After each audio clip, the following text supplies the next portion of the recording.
What has ITVA done for you? It's gotten me work. I've gotten a number of jobs through ITVA, and in fact I got a job through the ITVA computer bulletin board. I met someone, he advertised a position, got a job. It was great. Since joining, I have found the monthly lectures invaluable in terms of imparting knowledge to me about the technical end of the business that I knew really very little about. It's kept me busy. It's made me feel involved with the community, in this video community. It's set me up with a whole host of people who, you know, I've worked with, gotten more experience out of, been to seminars and gotten great information, and just furthered myself doing video to the point where I have, you know, a couple broadcast documentaries already produced. I would tell prospective members, young people who are thinking about joining ITVA, that joining and becoming active in ITVA will benefit them in ways that they can't imagine.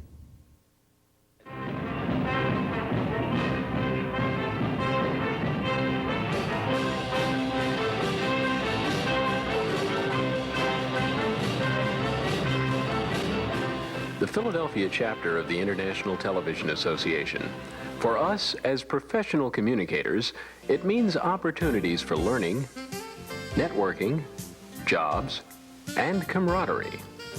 For 20 years now, area video professionals have been sharing information and ideas, cooperating and competing. How did it all begin? And just who were the pioneers who first brought television into the corporations of the Delaware Valley? Looking at company-wise and people-wise, companies like SmithKline, Bell Telephone, RCA, Temple, Drexel University, Amp Connectors, DuPont, who else? When I joined the ITVA in 1975, the Philadelphia chapter, Divots, the companies which really were strong in video included Bell of Pennsylvania, Russ Widger, I think, was the manager there, INA, which was the precursor to Cigna, and INA actually had two companies. There was INA that I think Dave Hunt was managing their studio, and Ron Brown was managing the Marketdyne division. Who else? INA. I should remember INA. I worked for INA. There was, strangely enough, there was in fact an independent production company at the time other than E.J. Stewart. There was Barney Stone Video, which was probably the first company to specialize in corporate and industrial applications. You know, they had these old, gross Sony cameras, big, awful cameras that needed a ton of light, and even then, the Lagatrons, they were referred to as the Lagatrons. Individuals, I suppose, Muterick and Cooney and Dave Hunt, Ed Harding, certainly, Tom Thompson. The early pioneers, definitely Ed Harding. Of course, people might know him more as, hello, I'm Ed Harding at meetings, these round robins we do. People don't realize what a factory was when he worked at SmithKline. He was the father of SmithKline's TV news show.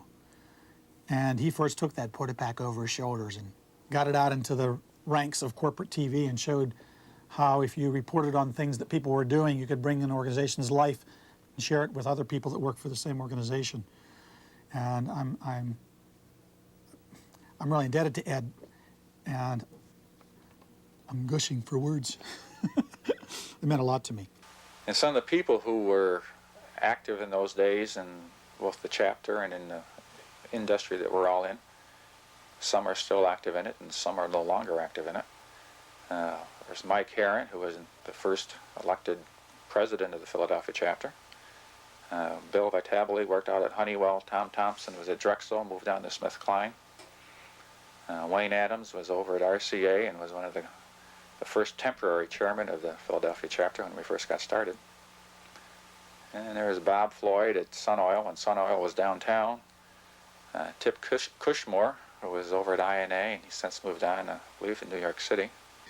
Other early pioneers that profoundly affected the chapter are Bob Cooney from the then INA organization, or MCA-I, and I always merge the two of them together, and his buddies. And his buddies would throw into there Joe DiAugustino. And I don't know if you can say his buddy, they were friends, but I mean, they both had different ideas.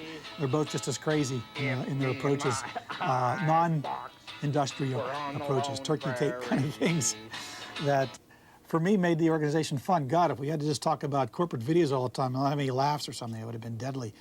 And the third man in that, from that group was John Dombrowski.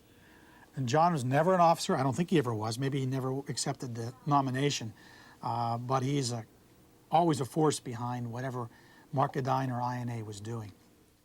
Again, somebody would start talking about... If anyone could be considered the father of our chapter, it would undoubtedly be Bill Seibel, the first director of Temple University's Office of Television Services.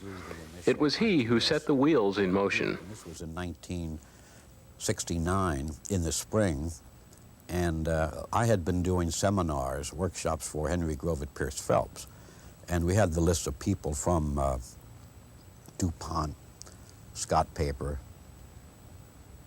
Philly Electric, colleges, schools, department stores.